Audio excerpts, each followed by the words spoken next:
Welcome to Social Genius, brought to you by Drunk on Social, where we help you stay ahead of social media trends, share the latest news, and highlight the strategies that are working to help you grow your business. Now let's join our hosts, Tristan and Jeff, in 3, 2, 1.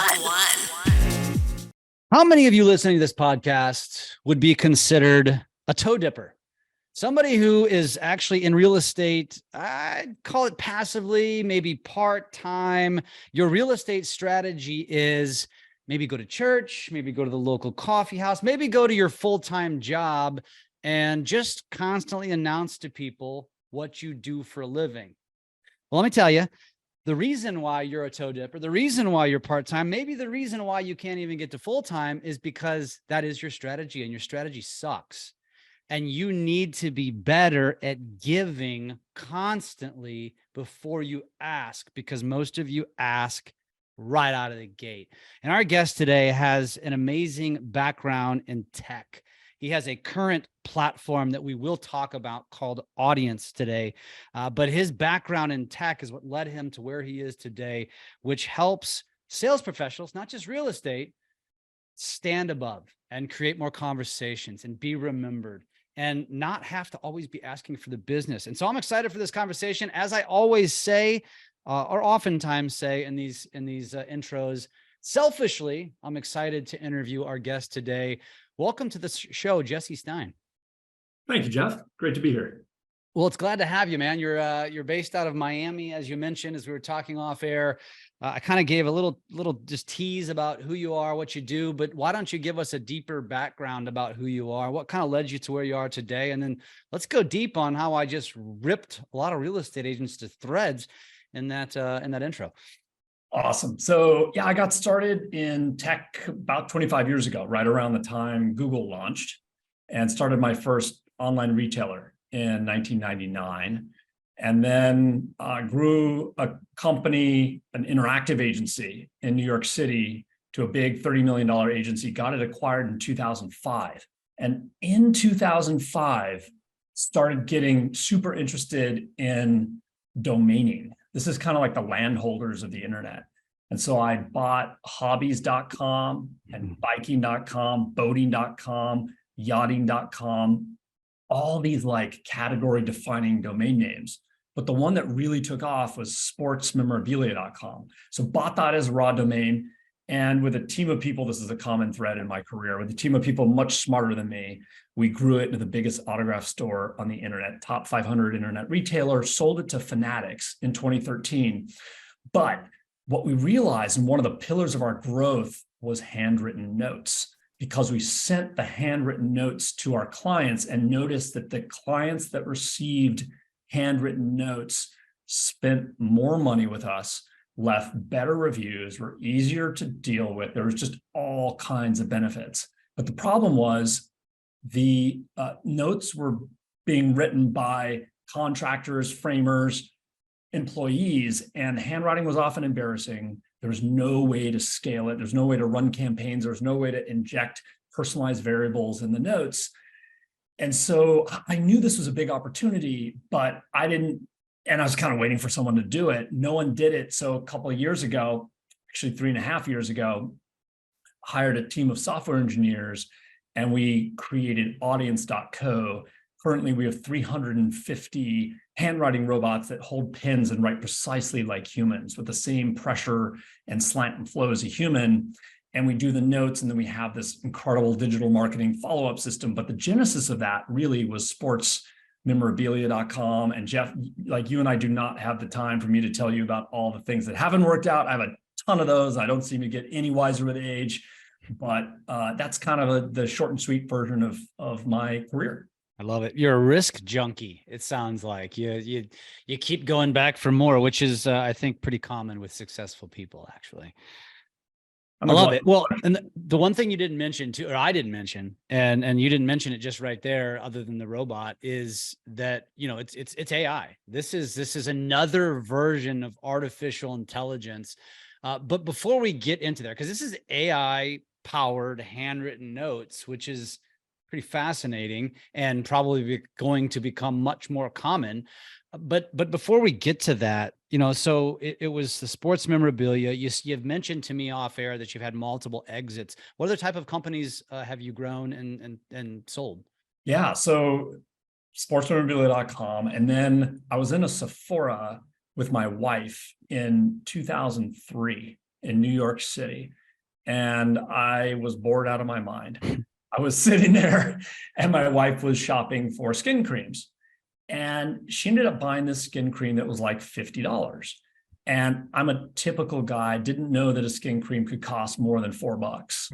So I asked her, take me to this like tiny little area with these super overpriced skin creams. And of course, it was the entire store. And so I kind of saw the light and I went and I called a bunch of laboratories and we developed this high-end skin cream line. I even named it Dermaprel, but that didn't sound good enough. So I added an SP. The SP stands for nothing whatsoever. It's just Dermaprel SP. And then went on to sell $48 million of it online in 18 months. So in the prior several years, I really learned how to buy media on the internet, how to SEO websites, how to do affiliate marketing, how to build websites and so forth. So I was really lucky that I kind of got my reps in early on.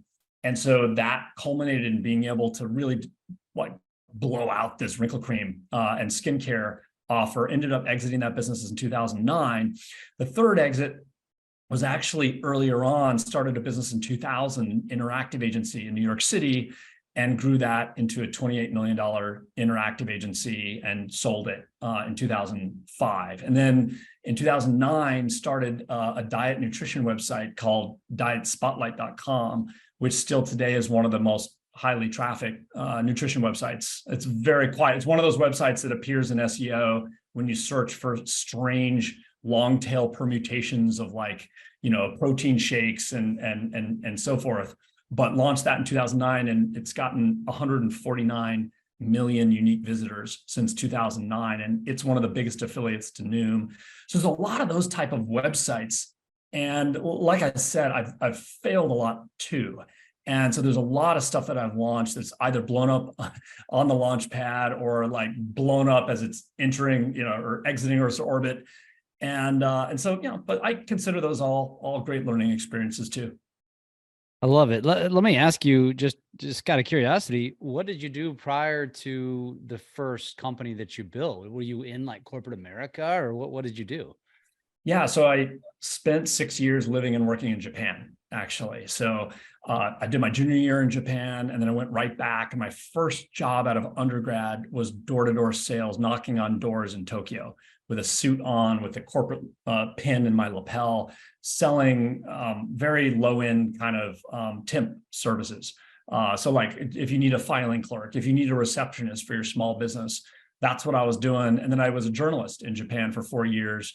And then I think I fooled the admissions committee, but I somehow got myself into Wharton. And so I did my MBA at Wharton and then graduated there. And then just right place, right time, really. It just so happened that when I graduated in the late 90s was kind of the beginning of the commercial internet. And so I was there and got really lucky that just got started right around the time Google launched. Interesting. So did you speak Japanese, or are these just all going? Really? Yeah. Well, I mean, which is not a badge of honor. It's just, I had to make a living, and I went to Japanese college for a year and had a Japanese roommate. And I was one of 8 foreigners in a dorm of 400 Japanese. So I kind of had to learn. I had a Japanese girlfriend. I had to learn the language and ended up working in the language for 5 years after that. What led you over there? It's totally random. I read a book in high school called Spring Snow by Yukio Mishima, and the colors, these weird little things that end up, changing the vector of your life. Like, this is such a little thing. I just read a book in my junior year English class in high school, Spring Snow, and I was just fascinated by the colors and the writing and everything else. And one thing led to another. Took Japanese in college, and then I did my junior year abroad. And yeah. Interesting, man. That's crazy. That's a fun story in and of itself. And I can't imagine learning Japanese is an easy language to learn. Maybe you can correct me, but In my early 20s, it didn't feel easy, but I just think now it'd be impossible for me. I mean, for some reason, things in your early 20s is just like, learning the lyrics to a song you love or something. Yeah. Well, it's what I always tell people when we're talking about shooting video and doing social. I'm like, it's a good thing we learn to walk and talk when we're infants, because otherwise we'd be an entire society that doesn't walk or talk if we had to learn to do it when we're in our 30s, because we just too stubborn. We just don't pick up new things very easily. All right, I got to go back to the skincare, because I can totally relate. I've been in an Ulta store many times and just bitching at my wife about the cost that she's paying for this stuff. And I don't know what your wife, but my wife's response is always, "Honey, don't you want me to be beautiful? Don't you always want me to look young? Don't you want my skin to look?" And it's like, what am I supposed to say to that? And so I can relate. So when you created this product, did you create it at a lower price point? Like, so you did your homework and realized, all right, they're gouging. This costs 50 cents to create. There's no reason to charge 50. But tell me a little psychology behind that. Yeah. So what I discovered in calling these laboratories and formulating these skin creams is it is impossible to spend more than $3.50, including the packaging, on these products. And you can it's all in the eye of the beholder in terms of what you can charge. And so we went high end because you can formulate a product and do the packaging for $1, but we went to the $3.50 one where we did this special citrus scent.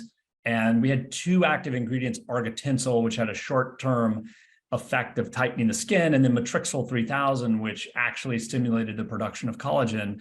And it kind of got rid of the appearance of fine lines and wrinkles longer term. So it was latest science, and the packaging was beautiful.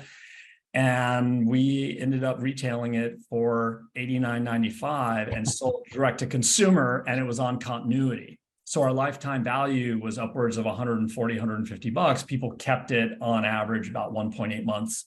And we pushed it out via affiliate channels, and would pay affiliates $40, $45. So you just kind of do the math. Your cost of goods sold is so low on a product like that. And then lifetime value 140, you figure, cost of goods sold $5, $6 plus your affiliate rep. Other than a little bit of overhead, most everything just dropped to the bottom line. So that was an extraordinary business, scaled to $48 million in revenue. And then this guy who was doing a roll-up of businesses like ours ended up acquiring us. He came in his private jet on a Monday and then had acquired us by Thursday. And so it was pretty fortunate ride. You know what? You're not going to sell me on your failures after that story, man. That's crazy. And I think it's even funnier, the whole SP thing. Like, what was the psychology behind that? I mean, you have this name of a product, which didn't sound sexy. I'm gonna say it, and I'm not a skincare guy, but why what was the subliminal message that you were dropping there? Sun protection, I think, was our thought. Yeah, our thought was it feels like it might have some UV protection, like an SPF type. Okay, that's it. And then we even named the company something that sounded scientific, and so Rauscher Beck, Bekke, Rauscher Beck, kind of like a Bausch and Lomb type of vibe. So we named that company Rauscher Beck, and then it was Dermapearl SP. And then a lot of luck as well. But we ended up scaling that company really quickly. That's insane. So I assume that you and your wife both have like really nice skin. Oh, yeah. I'm actually 72 years old. So. That's hilarious, man. So did your wife actually, was she like appreciative? Did she like that? I'm sure at first it's like a lot of eye rolls and like, get off my ass kind of thing. And then it was like, great idea, honey. Now I can have this product. She's been a trooper. Her nightstand for the first 3 years of our marriage was a computer.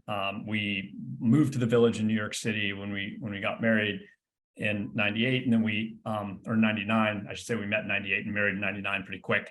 And we had 9 computers in our bedroom, in our little tiny bedroom in New York City, because at the time I was optimizing sites for Alta Vista and Excite at Home and Yahoo and a bunch of sites, because Google had really just launched, and we had these wireless modems. And if you reset the wireless modem, it would submit the site under a different class IP address, basically elevating your site for really choice keywords like debt consolidation and many, many others very quickly back in the day. And so she's been a trooper throughout. And so she doesn't eye roll when I have a new idea, but she takes it in stride and realizes it's kind of like, and thank goodness the current one, audience.co, is just rocking. And we can talk about that later. And I'd love to, most of all, we were talking before the show, I just want to add value to your listeners. That's the most important thing by far for me. So strategies and hacks and shortcuts for driving more listings.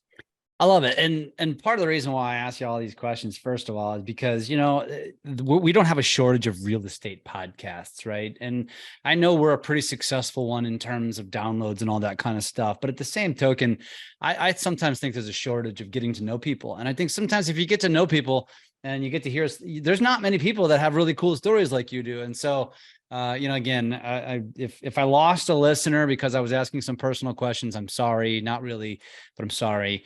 And because I thought it was cool. I thought this was pretty fascinating, but I think it gives context to and validity to that. You clearly, even though you downplay it and you're clearly humble, and, you know, I've failed a lot, of course you have, but these success stories are defining. And so I want to ask you, as you talk about all of these digital things and you talk about domains, and obviously you were at the forefront. I mean, clearly you had the foresight. And as the world continues to evolve, and, you know, you and I, you touched on this, you know, I don't know if you know the story behind why we created Drunk on Social, but it's the same concept. Like, something was missing, and we realized that there's no aggregation of social news and strategies. There's one-offs and niches, but there's nothing broad-based. And so that's why we created it. But what we're learning is that the quicker you are to adopt things like TikTok, you know, the more growth you're going to have, the more opportunities you're going to create. But so many of us are so slow to adopt and embrace. And now here we are at the dawn of AI, and not, you know, historically speaking, the dawn of anything was truly the dawn. Now here we are 6 months later, and it's like, it's been here forever, and it's like mainstream, and there's still probably a lot of people that aren't on it. But I'd like to pick your brain on that, because as a real estate industry, and I applaud our industry all the time, we are one of the, if not the most innovative industry on the planet. We embrace things quicker. We're the ones marketing on social more than any other industry. I mean, because everybody's an entrepreneur, right? They have to think outside the box. So coming from your background, what are some of the things, as you think about, you know, how you did this domain thing, and you had the foresight to buy yacht.com and this sort of thing, and sportsmemorabilia.com, where should I, as a sales professional, an entrepreneur, what are the things that I should have my eye on that maybe others don't, that I could potentially create an advantage by getting ahead? Yeah, there's so many, but I'd say if you just had 3 or 4 arrows in your quiver right now, and what you're looking to do is get ahead and really build a real competitive advantage, real barriers to entry, a real enduring business. Like you talked about, you know, being a dabbler or being a toe dipper. If you are a realtor and you're making this your career and you're going all in and you're burning the ships, then this is what I'd have to say. Vertical video. So you alluded to TikTok. This is the first time people forget, like, the commercial internet is pretty young. So it's still, it's only 10,000 days old. And so, like, people forget that there's a lot of opportunity here. And we're in this big transition place right now with ChatGPT. So this is, and I'll link the vertical video piece to ChatGPT, but this is why vertical video is so interesting. It's kind of like planetary alignment right now. This is the first time since the advent of social media that one video format, vertical, is native to all the major platforms. So it's native to TikTok, it's native to Instagram, Facebook, also landscape, but vertical, you got it. Yeah, and YouTube and Twitter as well.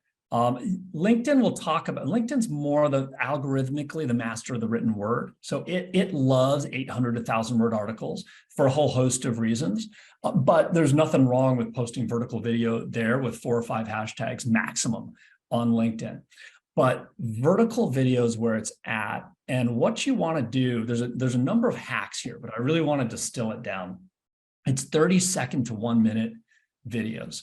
It's very rare these days that people, unless you are doing a podcast like this one and you're deep diving, but even this podcast, right, needs to be picked apart so you eat all the meat off the marketing bones. And it's not just these YouTube shorts, right, with the emojis and the sound effects and all this sort of thing. It's more just like thinking about ideas in 30-minute to 1-minute segments. And so like one gets very overwhelmed. I certainly do when I think about, oh my, how do I even, I'm a realtor, how do I even get started with vertical video? So my answer is really straightforward, or I should say my approach. Never am I ever giving advice. I'm just saying, hey, this is what I've done over the last 25 years, and this is what's worked for me. And these are the things that haven't worked for me.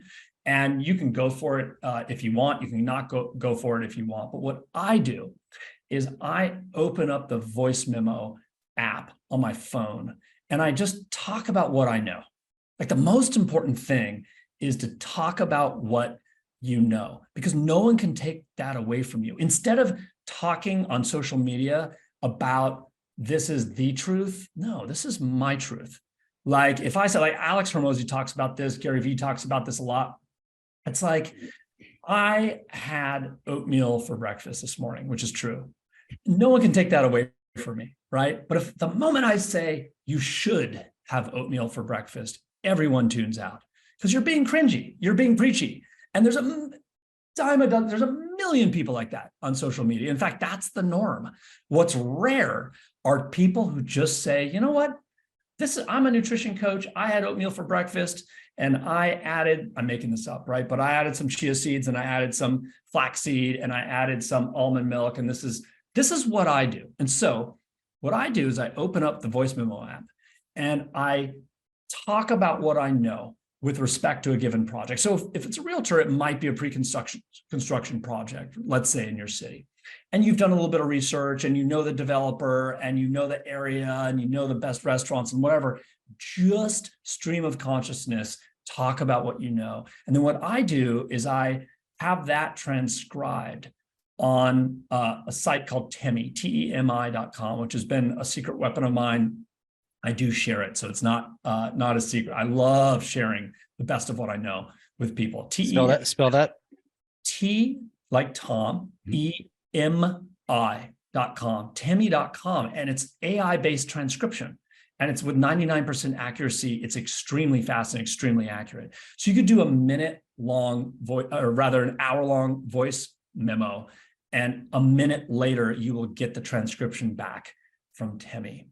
Then what you do, let's connect this to GPT-4, to ChatGPT. So let me ask you a quick question. Yeah, go for it. It's AI-based voice transcription or video transcription, right? Exactly. Okay, either one, but not. It's not like you're not taking a blog. It's taking something that you articulated from. Okay, you got it. So you could take a link to a YouTube video. You could create a video. But what I like to do is I like to create voice memos about what I know. I do not editorialize. I don't ever preach. I just say, hey, this is what I know about this pre-construction development, for example. Have it transcribed, then take that transcription, paste it into ChatGPT-4. So you can go to OpenAI, sign up. It's about $20 a month, and it'll give you a little toggle switch, GPT 3.5 or GPT-4. GPT-4 is vastly superior to 3.5. So paste your transcription into GPT-4, and you can ask it to create video scripts based on what you just talked about. And you say, I would like video scripts that are between 30 seconds and a minute. You can see where I'm going here. Mm-hmm. You can ask it to create Instagram captions. You can ask it to create a LinkedIn article that's 800 words based on what you just said.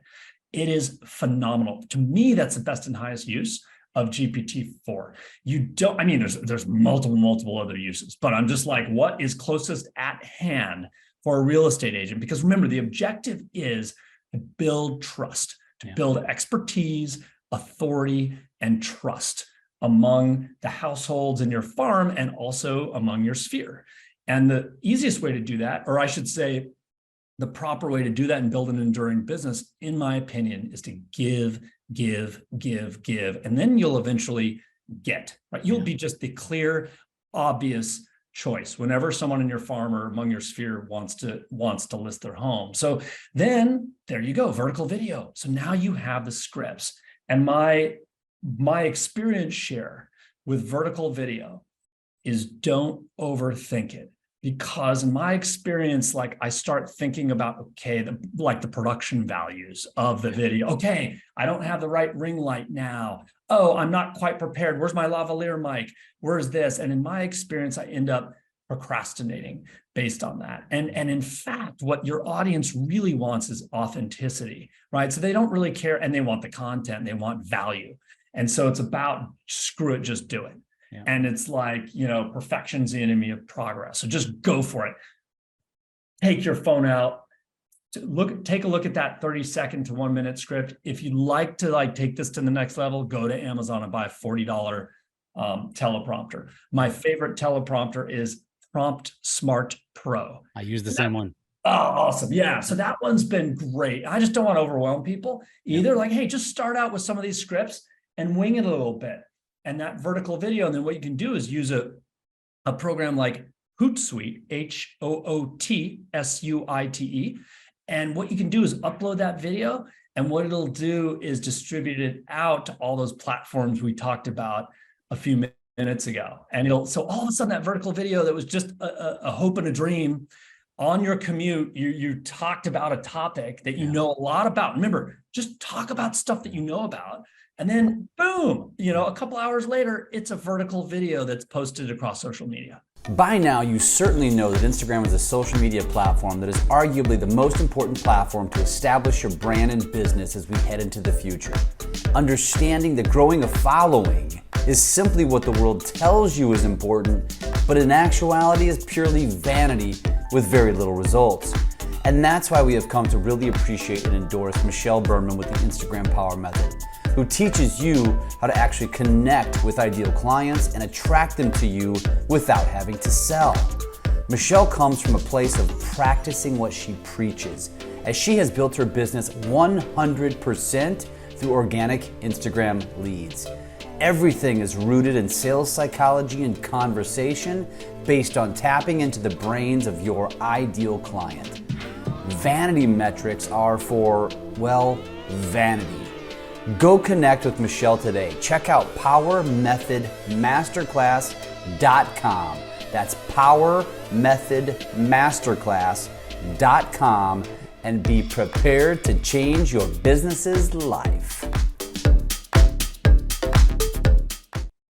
It's a great idea, because it's funny that you mentioned that, because I always tell people, I'm like, most of the time, my best ideas come one of three places: when I'm out for a run, when I'm in the shower, or when I'm driving, all of which you cannot just stop and shoot video. And even if I could, what I said in my head doesn't come out the same way when I press play. Right. And so I love this. This is such a great idea. So it's leave yourself a voice memo, put it in, use Temi, take that transcription, put it into ChatGPT, ask it to give you scripts, then use a teleprompter so you don't have to memorize this stuff. And you've probably got, who knows how many video ideas in a relative short amount of efficient time, right? That's crazy. That's awesome. And let me just, cool. I'm glad that's valuable. So, and then the other thing, so extra credit here. So once you've created your video, okay, take that and have Temi transcribe that video, and then take that text, give it to GPT-4, and ask GPT-4 to create captions across all the social channels and add proper emojis to the captions. And it'll do it. Mm-hmm. Literally copy and paste. Ask it to create proper hashtags as well, and it'll do all this. So to me, that's the diabolical shortcut with GPT-4 if you're a realtor. Stuff like that is really valuable. The one thing I would say, don't create blog posts yet using GPT-4 because Google, it is widely thought among my SEO buddies and in the SEO community, SEO is search engine optimization. That's like getting sites ranked on Google. That it's widely thought that Google algorithmically can detect whether a blog or other article was created using AI, and it will demote your site. So you need to be really careful because anyone can create articles using AI. And so the big differentiator, I don't want to get too much in the weeds, but I think this tip will be super, super valuable. So Google's algorithm for ranking sites the last 10 plus years has been E.A.T., expertise, authority, and trust. It needs to prove that you have the expertise, authority, and trust. Well, in the wake of AI, it has added an additional letter to that acronym, and it's E, experience. So what Google needs to learn and feel confident about is that when you post an article about a neighborhood, if you post an article about the 4 home staging secrets to selling your home for top dollar, or how to increase curb appeal, or how to get a loan, or how to choose the right real estate agent, what questions to ask, Google needs to know that you're qualified. And remember, something that anyone can do easily, like just ask GPT for that article, isn't valuable. So what you need to do is think about how you appear on podcasts, how you write articles on authoritative places like medium.com and other places, how you join associations and so forth, so that Google, when you write the article, you can refer to those citations and those links like the podcast, like the association and so forth, so that Google will say, you know what? He or she has the experience and the expertise and the authority and the trust. We're going to rank that person's article even above Zillow. And so like my buddy, David Siddons, who's a very happy audience client, he's the number 96, I think, on Real Trends, top agent in the US. He did $600 million in volume last year. One of the main ways he generates leads is through his website. And that guy is constantly thinking of David Siddons about give, get. So what'll he do? He'll go and interview all the admissions directors for all the private schools in his city. And he will have that transcribed, create articles. And so he will appear on every imaginable podcast, he'll author articles. And what is that doing?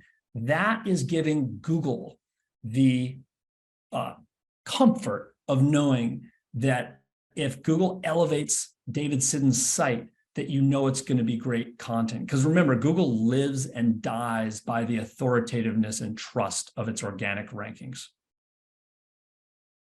E.A.T.E. E.A.T, and then there's an additional E. Yeah, it could be at the end or it could be at the beginning. Yeah. But for the new algorithm, if anyone listening Google's E.A.T, and Google, you will see like a number of really nerdy articles about this. And Google has very quietly now incorporated this in its official document, its Webmaster Guidelines document, which is about 160 pages. And next time you really want a great soporific, next time you want to fall asleep quickly, you just read that. But I'm a total nerd for this kind of stuff. And E.A.T is totally official. It's not widely known, definitely not known among people that aren't steeped in this industry. And if you really focus as a real estate agent on the experience piece, on building that trust, man, it'll pay dividends for your whole career. Phenomenal, man. What about, and I've been saying this since the dawn of ChatGPT, because I was the one everybody's looking at this like, oh, how's this going to make my life easier? And I was looking at it like, hey, don't rush here to try to cheat or find a hack. That stuff it's never sustainable, right? And so 2 questions. Number one, if you're going to use it to write a blog post, you're going to use it to write something that might be used in SEO, how much of that article, because I tell people like, take that. And I say the same thing with scripts, take it, what they give you, take what ChatGPT gives you as a baseline. and now add in your own personal, words that will make it more you. Is there, you coming from your world, do they, your contacts, your people in the SEO world, say there's so much of a blog post that you should dice up and make your own that will essentially trick Google to make it think that it's authentic? Yeah. So, I mean, the rule of thumb is at least 50% should be. The way we do it is the whole thing has to be written by a human, because you don't know which phrases and so forth Google has identified, or precisely how it identifies the hallmark of something that's written by AI. What we do is we use Writer Access, WRITER access.com, which is like the Uber of writers. And you're going to spend only 5 or 6 cents per word to have a real human being, a real copywriter, someone who's a great writer, create an article. And the way you want to start is you want to start by creating the be-all, end-all article about your topic. Or you think about the keyword. For example, if you're a real estate agent in Phoenix, your keyword is probably Phoenix real estate agent. And so you want to take a look, you want to type in that keyword, take a look at who's ranking. Remember, this isn't the people who are paying for that term. These aren't the sponsored results. This is the organic results. You want to see who's ranking top 5. And then you want to create an article, a piece of content that is so much better. For example, with handwritten notes for real estate agents, we rank number 1 and 2. And same with handwritten notes for mortgage, handwritten notes for insurance, handwritten notes for dentists, et cetera, et cetera, et cetera. Our handwritten notes for realtors article is 6,700 words long. And so one asks, what on earth are you writing about in 6,700 words? Well, we're writing about the history of handwritten notes.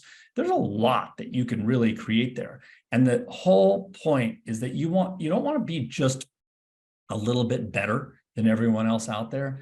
You want to be like head, shoulders, and torso better than everybody else, more authoritative. And what Google does, if you're that Phoenix real estate agent, is it looks at that main article and it really then paints your entire site with kind of a gold star or a trust. And so you really want to focus on spending some money, a couple $100 through Writer Access. And remember, you can do the research using ChatGPT. So create the outline using ChatGPT. And remember our voice memo thing. Talk about everything you know about Phoenix real estate. Everything you know should be in there. Have it transcribed, and then ask ChatGPT to create an amazing outline for a 6,000 word article all about Phoenix real estate or Phoenix real estate agents. And then boom, then have an actual human being write it off of Writer Access. You can also go to a platform like Upwork.com, which is like the Uber of contractors. But I love Writer Access just because it is for just writers. Gosh, I love it. The second question was going to be, do you think that if you're using Google Bard or Baird or however it's pronounced, and you have it write you a blog post, will it actually maybe help your SEO? That is a great question, and the SEO community doesn't know yet because it's so in such early days. Yeah, boy, it sure would be in line with the way that Google has engaged in monopolistic behavior for the last 25 years. I wouldn't put it past them at all to create that incentive, which would be decidedly illegal, but not on the right side of the foul line. And I love Google, and I've been happy to be part of their ecosystem. But they, 94% of the world's searches originated on that search engine. Like when you look up the definition of monopoly, that's them. Yeah. And so I wouldn't be surprised if you create something using Bard, if it would elevate you. But I'd say to hedge all your bets, you're not creating that many articles. If you're creating a couple dozen articles, invest a couple $1,000s in having a real human writer create those. And that was, what was that website again? Writer Access, WRITER access.com. Writeraccess.com. Got it. That's tons of value, man. So, and we've got about 10 minutes left. So I want to obviously segue over. That was an incredible conversation. I almost feel like we have to have a part 2. And off subject, do you know Chris Tam? Are you familiar with Chris? No. Okay. Another AI guru right now. Almost Chris Heller-esque. I'm surprised they're not related. They even kind of have some similarities in the way they look. He's based out of Denver, but I've had similar conversations with him as I'm having with you here, and it's wildly fascinating. I love it. And I think the one advice I would give to a real estate agent right now is consume as much of people like Jesse and Chris Heller and these kind of people as you can, because it's that outside the box thinking. Going back to the original question that I had for you, which is where should I focus my attention? How should I look ahead? Like, this is so incredible. This is more important now than ever in the history of mankind, to now start to think differently, stop being a follower, start embracing early. So let's talk about your business, your current business, which is really cool. And it's kind of funny because it's like connecting super old school with super new school. So tell us about it. Audience.co. You have to check this out. AI-based handwritten notes. Tell us how your clients are utilizing this. Maybe the way they're using it, thinking outside the box, because we all know if you're not super busy, if you are that toe dipper, damn it, Jesse, they should be writing their own damn handwritten notes because you've got the time to do it. But as you scale, this is where you need an audience.co, right? So let's talk about it. Like, tell us, let's give them some tips and ideas on handwritten notes, and then let's talk more about the platform. Absolutely. So for what my goal is here is I'm going to teach you how to do it yourself. And then I'm going to tell you what we bring to the table. And then if you decide to do it yourself, awesome. That's great. If you decide that you want to have a chat with our team and partner with us, that's great too. So how should you do handwritten notes? So there's a couple of keys with handwritten notes. First off, the note card needs to be thick. And so you make sure, and not too thick. So don't do something that feels like a wedding invitation. That would be odd, but also make it substantial. So the envelope needs to be handwritten. There must be a real first-class postage stamp on the front. Not pre-canceled, not one of these cheapy stamps, a real first-class postage stamp. And so it arrives, like the first objective is it arrives into their mailbox and it gets a near 100% open rate. And it makes it to the kitchen counter. And then they open it, and the front of the note, first of all, the note itself, I'm holding this up for people that are watching this, but I'm holding up a bifold little note card. Okay. And so make it bifold so that it invites them to keep and display the note. So they can set it's already a stand in and of itself. Okay, then front of note graphic. Never put a photo of you or a big logo of your brokerage. All right, it's counterintuitive, right? At first, one would think, well, I want to make it personal. This is a personal medium. It's a handwritten note. Why can't I put a photo of me or, a logo of my brokerage? Nobody wants a photo of a stranger on their kitchen counter. Okay, nobody. And nobody wants even at like around the holidays. Exactly. Yeah. Come on.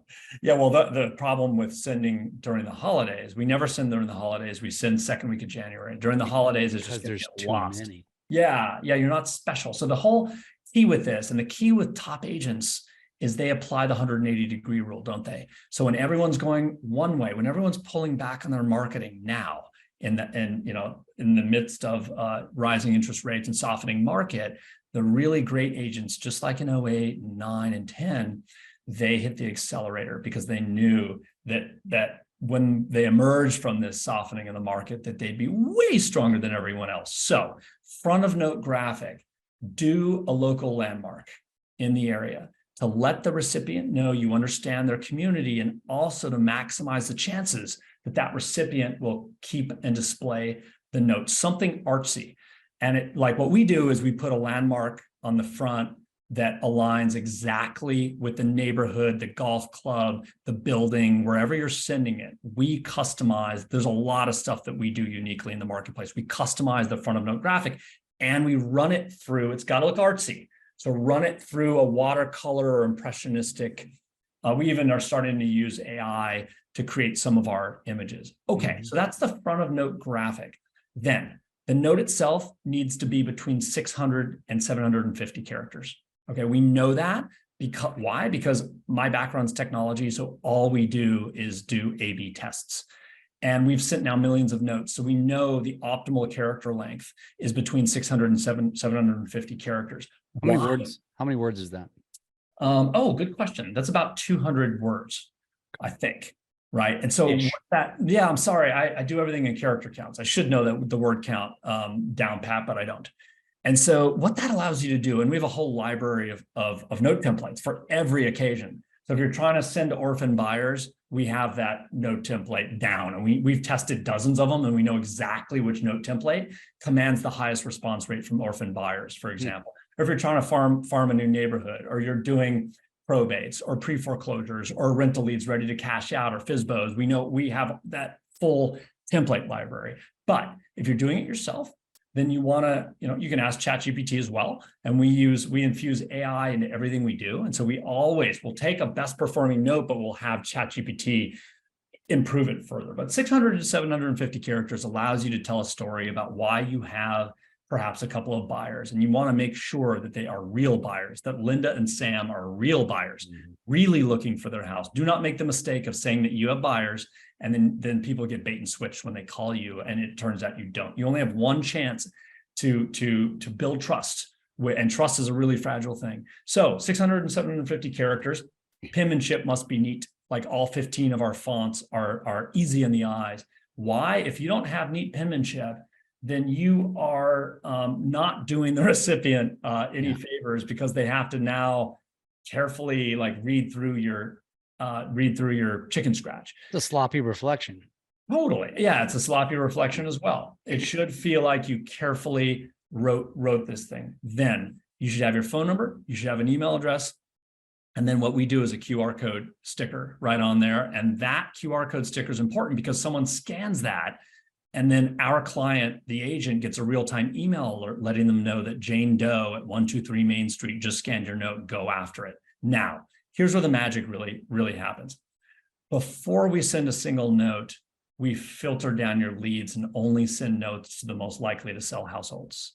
So we have 230 filters in our homeowner database, and we can filter by, you name it, owner age, equity levels, when the COO was issued, obviously property values. We can lasso specific street boundaries. You just want odd number houses in that golf club, we got you covered, and so forth. So we filter down the leads, and then we find the email addresses and social handles and phone numbers, cell phone numbers of the note recipients. And so like Josh Cooley, for example, who's in Eugene, Oregon, and he's a great FOC, friend of Chris Heller. He's an awesome guy, right? He's one of the top agents in Eugene. He's just a great guy too. His formula, along with hundreds and hundreds of other audience clients, is he uses, here's the key, use the note as a Trojan horse. The note is the thing that takes an ice cold audience, and this is perfect for farming, takes an ice cold audience and turns it into a warm audience. That's why I named the company Audience, and not something old school with handwriting or whatever, because I knew what it's about is taking that cold homeowner, warming up the homeowner, and then following the user journey from the mailbox, from the analog world to the inbox, to the digital world. And so what we do is you call a week later, after it's been delivered, they've had time to check their mailbox, you call them, never to sell. Remember, selling is cringy. What you do is you call and you confirm, you ask, hi, this is such and such. Hi, Jane. First of all, I'm not selling you anything. I sent you a handwritten note. It has a beautiful image of the fountain in front of Chastain Lakes there. I just wanted to confirm that you received it. That's it. And then she might say, oh yeah, actually I got it. Great. I just noticed there's a lot of activity in your neighborhood, and I wanted to reach out to you because I have a couple of buyers who have been looking at your home and are really interested. And it just goes from there. We make it really tough to fail. Then you email them a week later with a subject line, did you receive my handwritten note? And everything, all of our clients do this through our app. So it's super, super easy. Then we even give you AI driven, AI created email newsletters. So now remember, all modern marketing is integrated. And so people consume content in very different ways. So you want to make sure that you're there. And I know that you do with Drunk on Social, and you do a phenomenal job with this, right? So you don't know if people are mainly Facebook users or mainly TikTok. And remember, TikTok is not for selling, hoodies to 14-year-olds anymore. Like right. There are a bunch of agents quietly crushing it on TikTok. Yep. So we get you the email newsletters. We even get you captions, market reports, all kinds of great information. We get you my full digital marketing training system is in your app when you become an audience client. And the way that we price it is super straightforward. And a lot of people say it's a little too good to be true, but it's $1.49 for unlimited handwritten notes, including the 62-cent stamp, including the materials, including everything I just talked about. And then what you do with us— Wait, say that again. $1.49 for unlimited notes. What you do first is you claim your territory, and territories start at $99 per month. Okay. And they typically are between $99 and $199 for a territory. Exclusive? Exclusive. Ooh. So you're buying exclusivity with us. So if you are an agent on the Upper West Side and you want to buy it, each square, we kind of like break it down to each 27 acres. But with $99 or $199, you can do some damage, and you can buy several hundred households or more. If you, for example, are the king or queen realtor of a certain building, you can reserve a building with us, and you reserve with that, you get all the leads. We deliver on day one. Let's say that you farm a building with 310 units. We get you all 310 leads uploaded into your account. We find all available emails. We find all available phone numbers, social handles, including LinkedIn profiles, and then about 40 other data points, everything from equity levels to owner age and so forth. All that's in your audience app ready to go. And then once you've, reserved your property, your territory rights, you can send unlimited $1.49 notes, which you can't even buy the materials and the stamp off of, you can't buy the materials on Amazon or a 62-cent stamp and not spend $1.49. So yeah, for one mailer. Yeah, we do it at scale, and that's why we're able to do it. And then the territory rights allows us to do it. But what is the radius on a territory typically? It's about a half mile radius, depending, of course. New York City. Yeah, I was going to say more of a rural, more of a Midwestern community, for example. What would that typically be? About a half mile. It depends. It's a calculation of population density and property values. And so, ranch land in East Texas will be priced much differently than Dallas buildings, for example. Yeah. Interesting. That's fascinating, man. And so you're saying that there is a CRM component to this? Yes. This is your marketing hub. The CRM, I love, for example, Follow Up Boss, actually the founder and CEO of Follow Up Boss, Dan, investor and friend. He's amazing. They love audience. We have a great tight integration with Follow Up Boss, and there's great CRMs out there. What we are is more of a marketing hub. And so you can go into the audience app and you can trigger emails. You can, all your contacts are there. You can export the data. You can sync the data with CRMs. And so people love the app. You can send one off. So what a lot of agents will do is they'll go to a listing appointment, they'll take a selfie with the person, let's say, and then they'll send a card with the image of the selfie on the front. And then a couple of days later, the person gets the notes. There's a lot of surprising and delighting your homeowners, which you can do directly from our app. Wow. That's crazy. We also find, I'm sorry, but there's one more thing that agents absolutely love. We find your sphere on day one, and then we automatically detect when you list or sell a home. And then we'll trigger an email letting you know that we've detected it. And then you can trigger notes on surrounding households when you list or sell. So what a lot of agents tell us is not only is it a really cost-effective solution, but it's just super easy to use, and it lets them focus on negotiating and selling homes and the best and highest use of their time. Do a lot of people that use the platform have it connect to an existing CRM? Do a lot of people just end up integrating and using your own? They end up using our own typically. If they use a Follow Up Boss, for example, they'll integrate or a Boomtown. But for the most part, people will use our platform, and then if they want the data, they can export it directly, and then they'll play around with a spreadsheet or whatnot. Or whatever. And you're also including, when you're buying that territory or territories, you're the one then producing the target audience, the address, the email, got it, the phone number. There's nothing you need to do. And there's a lot, like you don't need to submit your own leads, nothing. You just claim territories. And then on day one, we get you everything. And then the beauty is you can trigger directly from your phone. You can trigger mailers. You can have, if you have a TC, or if you've got a marketing person or an assistant, you can have them trigger mailers. It just takes a minute directly inside our app. And for that territory rights fee, we create a graphic suite. I know this feels too good to be true, but it's what we do. We create a graphic suite for you of all the neighborhoods that are inside your territory. So that fountain that I mentioned in Chastain Lakes in Kennesaw, Georgia, will create the graphic for that, because we know that's something that you want to use. And we also upload all your orphan buyers. So that's one thing. Like Chris Heller, who is the #1 Keller Williams agent, right, and the CEO of Keller Williams, I asked him, I said, years ago, I said, give me one of your diabolical shortcuts. He says, well, I wouldn't say it's a shortcut. He said, but it's a hack. And he said, you have to hit your orphan buyers every time. If you're on the sell side of a transaction, the chances that the buyer's agent is actually going to keep in touch with the buyer, highly unlikely. And so what he did was he gave us all the scripts that have worked the best for him. And he's sold more than 4,000 homes now over the last 40 years.